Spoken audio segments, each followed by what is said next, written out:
My name is Padam Sudhakar, Faculty of Geography, Telangana and Andhra Pradesh. మరి ఈ రోజు topic చూసినట్లయితే జనాభాని అధ్యయనం చేసే శాస్త్రాన్ని ఏమంటున్నామంటే డెమోగ్రఫీ అని అంటున్నాం.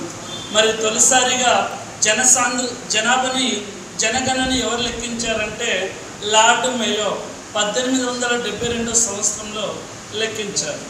సో ఆ తర్వాత అధికారికంగా లాంఛనప్రాయంగా జనగణన ఎవరు చేస్తారంటే లార్డ్ రిప్పన్ చేశాడు 1881 సంవత్సరంలో. ఆ తర్వాత 1901 సంవత్సరం నుంచి ప్రతి 10 సంవత్సరాలకు ఒకసారి 2011 వరకు జనగణన అనేది లెక్కింప చేయడం జరుగుతూ ఉంటుంది. ఇక 1901లో భారతదేశ జనాభా 23.8 కోట్లు, 1911లో 25.2 కోట్లు, 1921లో 25.1 కోటి, 1931లో 27.9 కోట్లు, 1931లో 31.1 కోటి, 1911 నుంచి 1921 చూసినట్లయితే 25.2 కోట్ల నుంచి 25.1 కోటికి తగ్గింది.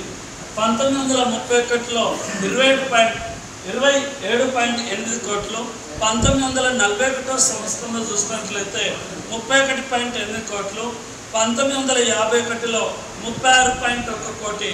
అంటే 1921 నుంచి 1951 వరకు దాదాపు 11 కోట్ల జనాభా పెరిగింది. 1961లో భారతదేశ జనాభా 43.8 కోట్లు, 1971లో 54.9 కోట్లు, 1981లో 68.3 కోట్లు, 1991లో 84.4 కోట్లు.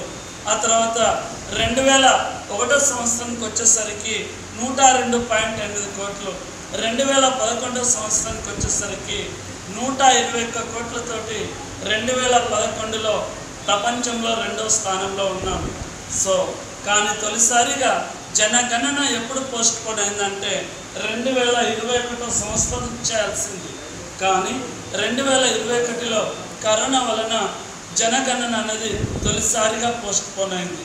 సో ఇక రీసెంట్లీ సెంట్రల్ గవర్నమెంట్ మన ప్రధానమంత్రి గారు 2026 ఏప్రిల్ 1 నుంచి కులగణన పేరుచే జనగణన అనేది ప్రారంభించడం జరుగుతూ ఉంటుంది. సో ఈ సంవత్సరం జనగణన 2026 ఏప్రిల్ 1 తోటి ప్రారంభమవుతుంది. సో మరిన్ని ఇలాంటి టాపిక్స్ కోసం షేర్ చేయండి, వాచ్ చేస్తూనే ఉండండి. నెక్స్ట్ వీడియోతో కలుద్దాం. Thank you.